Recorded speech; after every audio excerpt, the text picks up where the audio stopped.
we've been discussing forces, and so the three forces are air, water, and wind. Remember, if something needs a push or a pull to make it move, which is called a force is a push or a pull.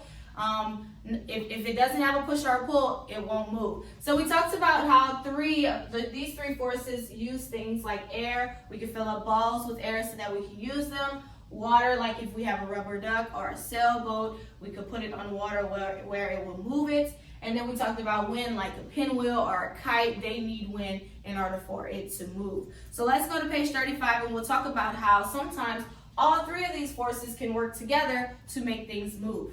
So sometimes different things work together to help me have more fun with my toys. Air will fill this toy, which is the beach ball that the little boy is playing with. But water can make it float. So yes, you can fill the beach ball with air, and you can make it float with water. So that's air and water working together for the beach ball. Next, we have air can fill the bubbles, but the wind is what carries the bubbles away. I'm sure you've blown bubbles before, and you'll blow them and then they'll start to kind of float away. Well, that's the wind taking them away. So air and wind work together with bubbles. Air can be still, and when air moves, we have wind. And so a sailboats, they need water to float, but they move whenever the wind starts to push them. And so that's water and wind working together for the sailboat. And so sometimes the forces come together so that they can make some of your toys work the way that they're supposed to. Okay, let's look at 36. So yes, air, wind, and water all work together to help me have fun with my toys. And so do you know what would happen if they did not work together? They wouldn't be that much fun. Imagine if you had a beach ball and you're playing with it in the water, it's floating, but you didn't fill it up with air. It wouldn't be fun to play with it, right? So some of the forces have to work together for your toys to become fun. And so I'm glad that God created all things to work together. All right, let's go to 39. We'll talk about magnets, okay, and what magnets do. So do you like to play with magnets? It is fun to see what magnets will pick up. Magnets can move things and they can hold things together. So I'm not sure if you've had a magnet before. You may have some on your refrigerator. If not, it's okay. But magnets they're used to stick things and hold things together. So you can see the magnet here. This is what like a typical magnet might look like on a picture. And so they have the paper clips, and they just put the magnet there and the paper clip stuck to it. And that's what magnets do. It's the metal that it's made of that makes it stick together. Now magnets it doesn't stick to everything. It has to be metal. That's what it will stick to.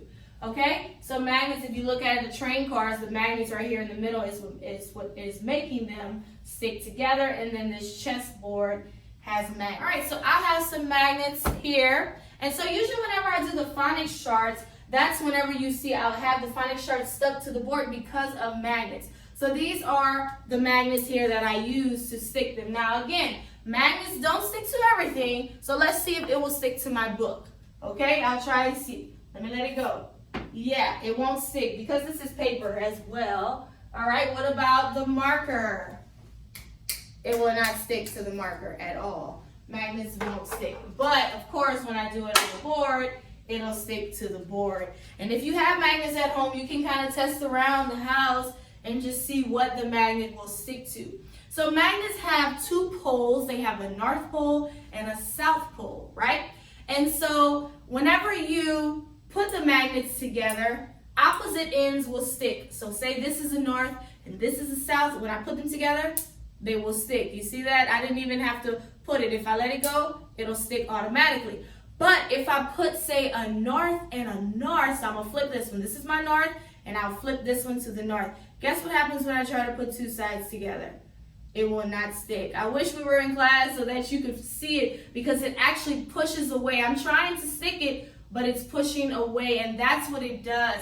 Magnets, it has to be opposite sides that'll stick. But again, if I turn it and try to stick it, no matter how hard I try, it will not stick. You see, I'm trying and it's not sticking. But if I flip it, it'll stick. So that's the cool thing about magnets, is that they have the two sides, a north and a south, and the opposite sides will stick, but the different sides will not, right? So that's magnets. So that's our science lesson.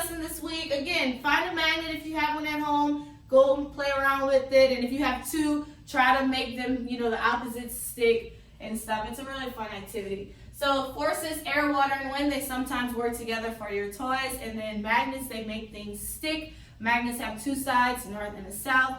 The opposites attract, meaning they come together, but the same poles will repel, meaning they pull away from one another. Okay, so that's your science lesson.